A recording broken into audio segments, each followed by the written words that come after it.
Brother and sister, let me tell you something that might sting a little. You don't have a time problem.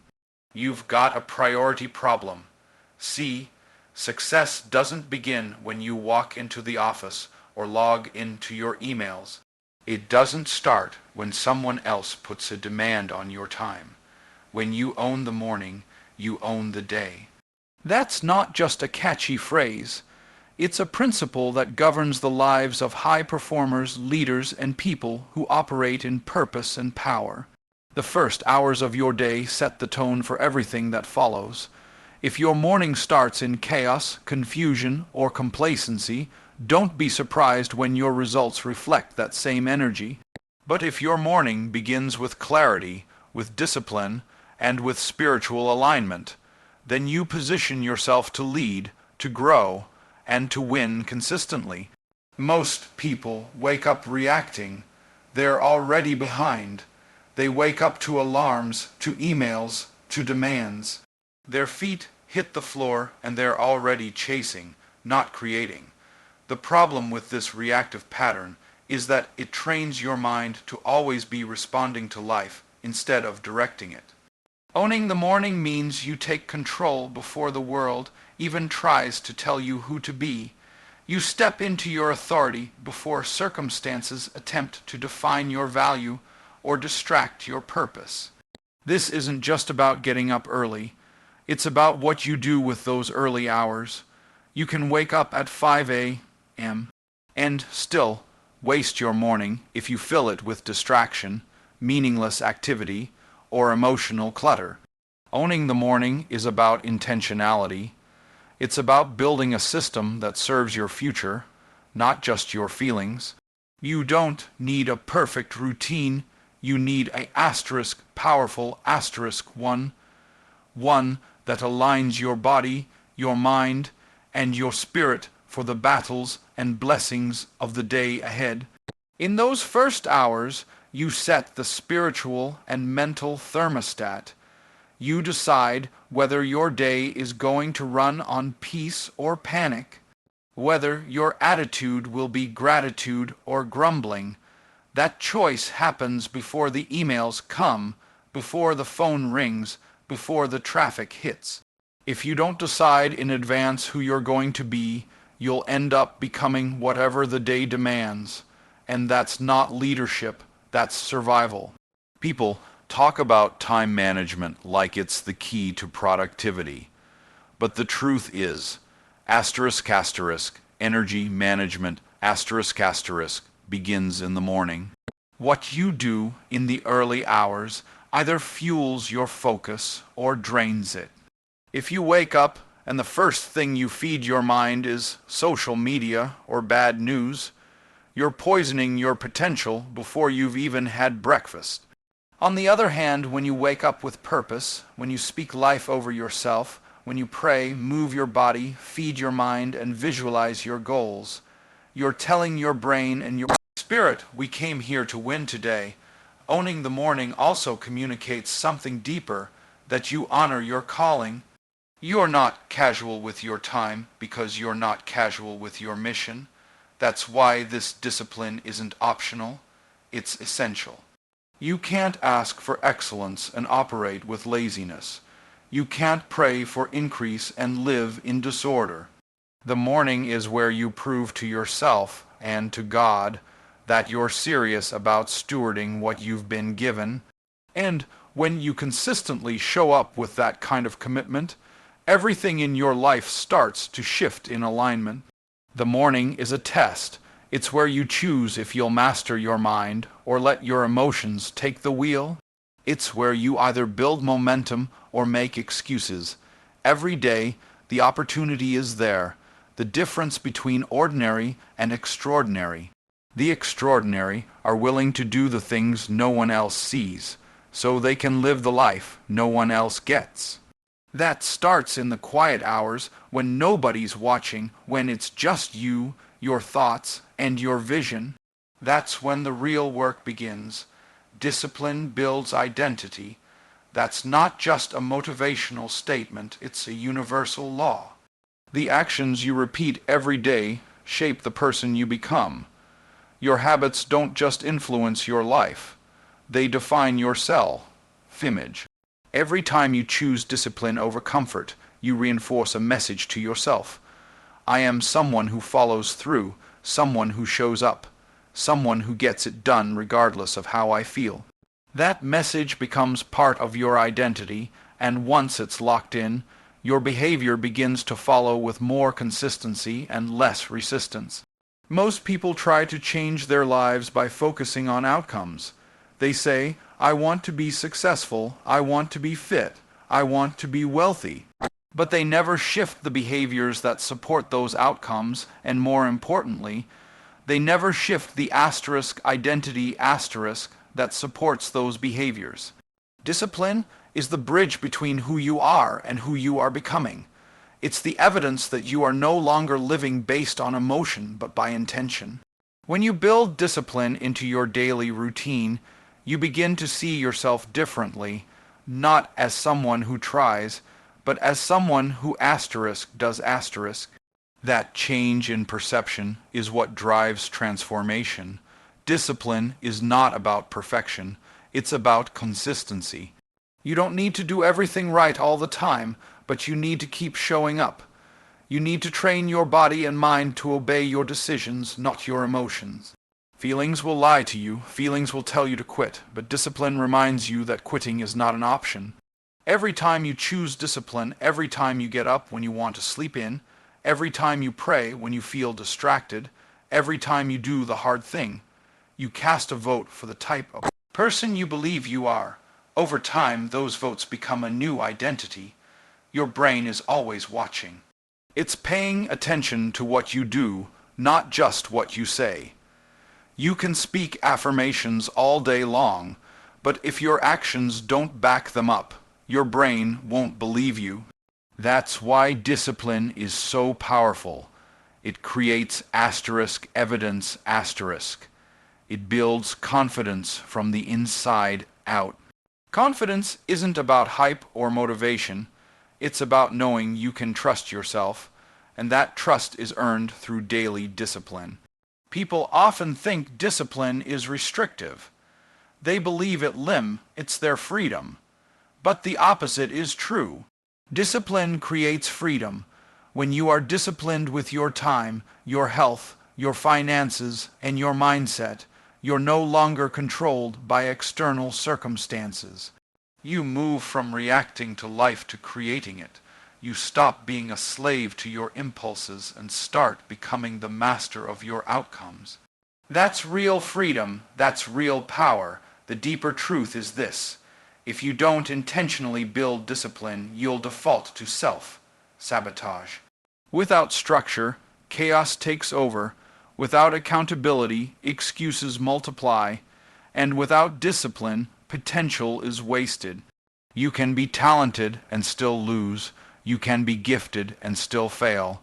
What separates the winners from the wishers is not skill, it's discipline. Skill may open the door, but discipline keeps you in the room. Discipline doesn't always feel good in the moment. In fact, most of the time it's uncomfortable, but it's in that discomfort where your new identity is formed. Every time you embrace the discipline, you're stripping away the old version of yourself and stepping into the future version that you've been praying for. That version of you doesn't just do things once in a while. They do it daily, not because they have to, but because that's who they are now. That's the power of discipline. It doesn't just change what you do. It changes what you believe about who you are. Silence creates clarity.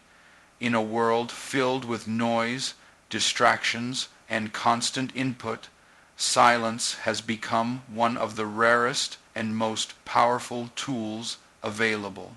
Most people are overloaded with information, but starving for wisdom. They're surrounded by voices, but disconnected from their own. Every day, notifications, conversations, media, and responsibilities pull at your attention, and if you're not intentional, that noise will drown out your purpose, your peace, and your direction. Silence is not the absence of activity. It is the space where clarity is born. When you quiet the external, you give space for the internal to speak. Your intuition gets louder in the silence. Your faith becomes stronger. The voice of God becomes more recognizable. The problem is that most people are uncomfortable with silence. They fill every gap with something: scrolling, talking, watching, reacting, because sitting alone with their thoughts feels foreign or even frightening. But what they're avoiding is exactly what they need most. The mind cannot settle in chaos.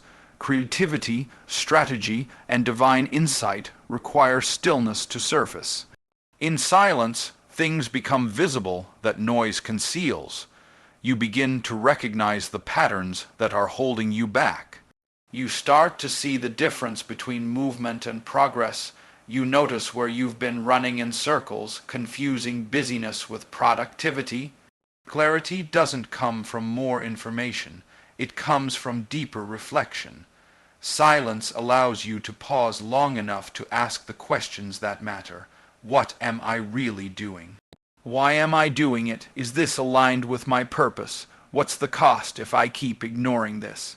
The most successful people, the most powerful leaders, the most spiritually grounded individuals all have one thing in common. They've learned how to seek silence, not avoid it. They carve out space in their day, not for more meetings, not for more messages, but for stillness. They understand that what they hear in silence often has more value than what they hear in conversation. Because when you can sit quietly with yourself and tune into the voice of God, the confusion starts to lift, the anxiety starts to break, and the next step becomes clear. Clarity is a byproduct of stillness. When your life is loud, your vision gets blurry. You start reacting instead of responding. You move fast but aimlessly. Silence gives you a chance to slow down, to center yourself, to align your spirit before you align your schedule. That alignment is where real power begins. You don't need to guess your way through life when you're operating from clarity. You don't need to copy someone else's strategy when you've received your own. Most people are waiting for clarity before they move. But clarity often comes after you make time for silence. In silence, your priorities reorder themselves. Your emotions settle. Your false narratives lose their grip. You stop fighting battles that aren't yours, chasing goals that don't matter, and holding onto things that are already expired. Clarity is what happens when truth rises to the surface, and truth always speaks in the quiet. Even just a few minutes of intentional silence each morning can shift your entire day. It resets your nervous system. It reconnects you to your core. It gives you the margin to choose your response instead of defaulting to reaction.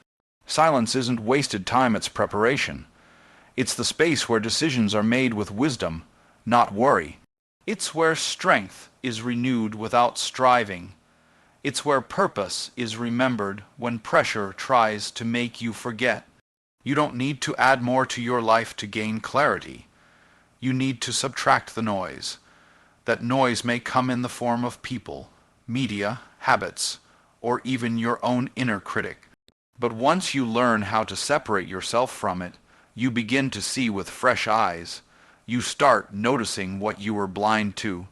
You stop second guessing every move and start walking with confidence, because silence doesn't just quiet the world, it awakens the truth already inside you. Create before you consume. That simple decision can be the dividing line between mediocrity and mastery, between intention and reaction. Most people begin their day in consumption mode. They wake up and immediately check their phones, scroll through social media, read emails, and allow the outside world to flood their minds before they've even centered themselves. That habit might seem small, but it conditions the mind to be passive, reactive, and distracted. When the first thing you do is consume, you're already giving your power away. You've allowed other people's agendas, opinions, and energy to shape your mindset before you've had a chance to set your own. Creating first is an act of leadership over your own life. It means you step into the driver's seat. It means your voice matters more than the noise. It's not just about producing content or writing in a journal. Creating first is about building something from within before you absorb something from the outside. It might be writing your goals, crafting a message, planning your day, praying with focus, or mapping out a new idea. It might be moving your body, meditating, or just breathing deeply in gratitude while setting your intentions. Whatever it looks like, creating first is how you remind your mind that it serves your purpose, not someone else's timeline. When you create before you consume, you build internal authority. You're no longer chasing validation or comparison because you've already poured into yourself before the world had a chance to drain you.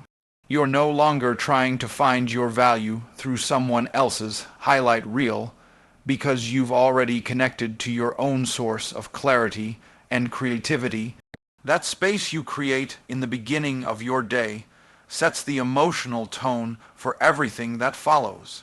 It's not just about being productive, it's about being proactive. You're not waiting for the day to give you meaning. You're declaring it from the start. Consumption has its place, but only after creation. If you don't set that order, the information you consume will overwhelm you, confuse you, or worse, paralyze you. You'll start comparing your journey to people who don't share your purpose. You'll start questioning your voice because you've been listening to too many others before listening to your own. You were designed to create, not just to consume. There is something inside you that the world needs, but if you don't make space for it, it will stay buried under noise and distraction. Creating before you consume also keeps you aligned with your vision. Every day, there are opportunities to either move forward or drift backward. If you wake up and immediately start reacting to other people's priorities, you've already drifted. But when you create first, even if it's just for a few focused minutes, you anchor yourself to your bigger picture. You remind your soul of what matters. You speak to your future and tell it you're still coming. That habit compounds over time. It builds discipline, self-trust, and mental resilience. You begin to believe in your own voice not because someone else affirmed it, but because you gave it space to lead. It's not about adding another task to your morning. It's about switching the order. It's about choosing to build before you scroll, to write before you read, to reflect before you respond. The mind is most clear and open in the early hours. That's when the inspiration is strongest, the self-talk is purest, and the distractions are quietest. Don't give that sacred space to consumption. Don't let the noise in before your voice has spoken. The world is loud enough already. Creating first is how you build a foundation that can carry the weight of everything else that comes. It's how you train your brain to operate from overflow instead of survival. Structure precedes success. It doesn't matter how gifted, inspired, or motivated you are. Without structure, your potential remains untapped.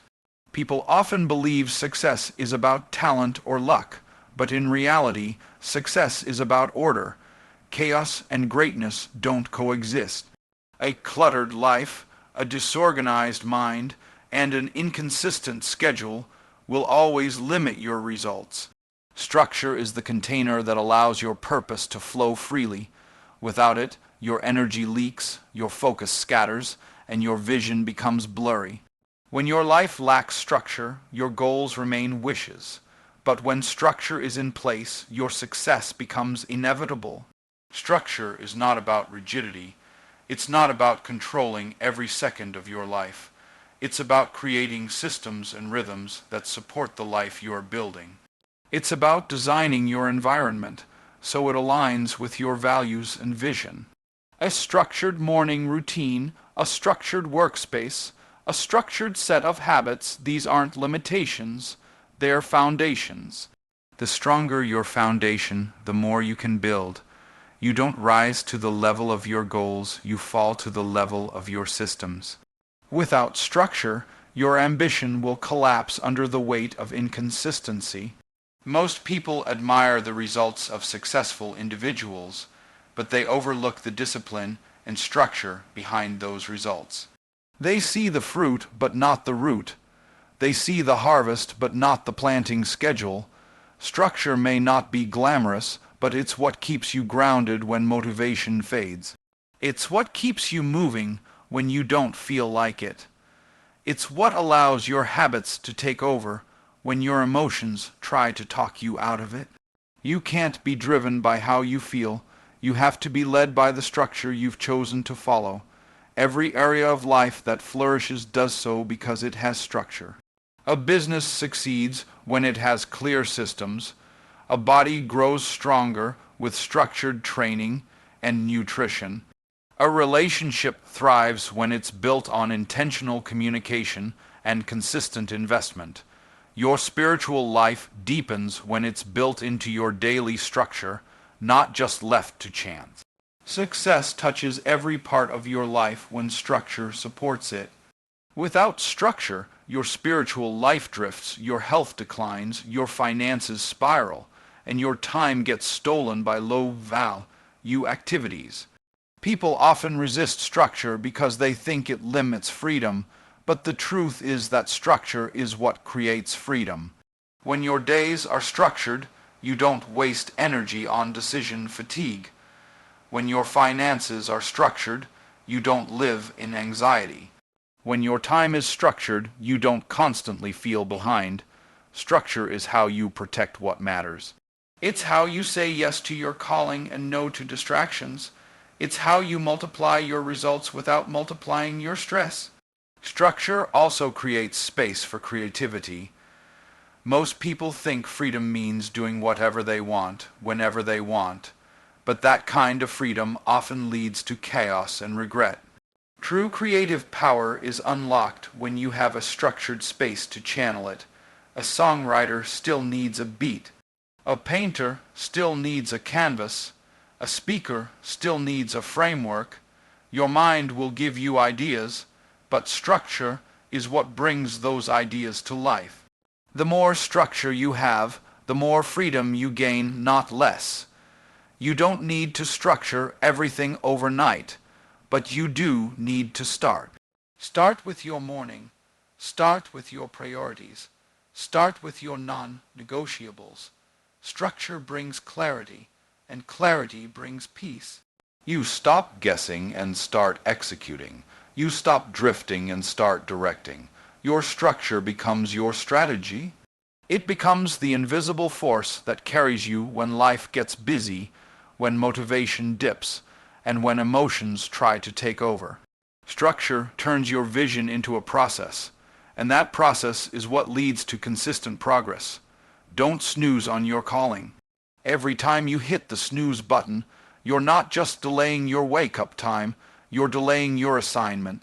You're postponing purpose, you're training your mind to retreat instead of rise. That decision, though small in the moment, carries a message. It says comfort is more important than calling. It says temporary ease is more valuable than eternal impact. The way you treat your mornings reflects the way you treat your mission. If you keep hitting snooze on your schedule, don't be surprised when your dreams hit pause as well. Your calling doesn't wait for your convenience. It doesn't show up when everything is perfect or when you feel ready. It shows up in the tension, in the testing, in the tired moments when you'd rather stay in bed. That's the proving ground. That's where champions are shaped, not in the spotlight, but in the decision to rise when no one's watching. Every morning you wake up is another invitation to move with purpose, and when you hit snooze, you're telling that purpose to come back later. But later is not guaranteed. Time is too precious, and your assignment is too important to be postponed by a few more minutes of sleep. Your morning is spiritual territory. It's sacred ground. That first decision of the day sets the emotional and mental tone for every decision that follows. When you rise with intention, you declare authority over your day. When you retreat into delay, you start your day with compromise.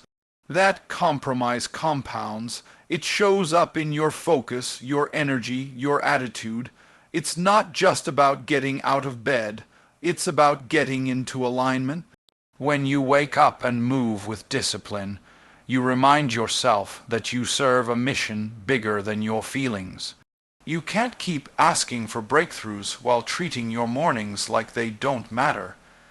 You can't expect to lead others if you can't lead yourself out of bed. You can't expect to walk in power if you keep choosing postponement. The morning is not the time to negotiate with purpose. It's the time to meet it head on. You were not created to live on autopilot. You were not designed to drift. There's too much in you, too much ahead of you, for you to keep hitting snooze on the life you're meant to build. Your calling requires energy, clarity, discipline, and focus, and those things are developed in the first hour of your day. That's where the habits are formed, the mindset is set, and the momentum is built. If the first thing you do is choose delay, you weaken your internal leadership. But if the first thing you do is rise, no matter how tired you feel, you reinforce the mindset of a finisher. You remind yourself that you answer to a higher standard, not your emotions, but your vision, not your comfort, but your conviction. Snoozing on your calling doesn't just cost time. It costs identity. It robs you of confidence. It chips away at your self-trust. It builds a pattern of avoidance that shows up in every area of life. If you delay the small things, you'll delay the big ones too. But when you start owning the moment, even when it's uncomfortable, you build a reputation with yourself. You become someone who shows up no matter what. Someone who values the mission more than the mattress. Someone who doesn't wait to feel motivated, but moves because they're committed. This is about more than alarms and sleep cycles. This is about how you treat what's been entrusted to you. Your gifts, your influence, your future.